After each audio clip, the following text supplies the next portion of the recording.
आणि व्हिडिओ असे आक्षेपार्ह व्हायरल केले जात आहेत। छत्रपती शिवरायांचा जो पुतळा त्या ठिकाणी खाली आला ही आपल्या सगळ्यांकरताच अत्यंत दुःखद अशा प्रकारची घटना आहे आणि निश्चितपणे सगळ्यांच्या मनाला वेदना झाल्या आहेत। मात्र त्याच्यावर जे राजकारण चाललेलं आहे ते अधिक वेदनादायी आहे।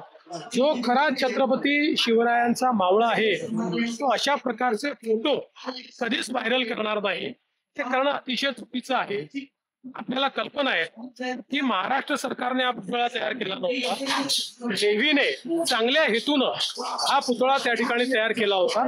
मात्र त्यांनी ज्यांना काम दिलं त्यांना कदाचित इतक्या सोसाट्याचे वारे त्या ठिकाणी असतात याचं योग्य आकलन करता आलं नाही, त्या हिशोबाने त्याचं डिझाईन कदाचित त्यांना करता आलं नाही, किंवा अशा ठिकाणी आपण ज्यावेळेस पुतळा लावतो तर त्यातलं जे लोखंड असतं ते समुद्राच्या वाऱ्याने लवकर गंजतं। या सगळ्या गोष्टीचा त्यांनी नीट आकलन केलं होतं की नाही हा आता प्रश्न आहे। या संदर्भात सगळी चौकशी चाललेली आहे।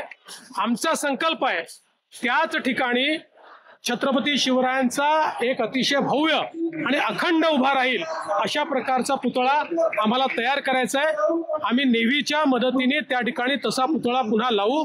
कोणीही यावर राजकारण करू नये अशी आमची अपेक्षा आहे।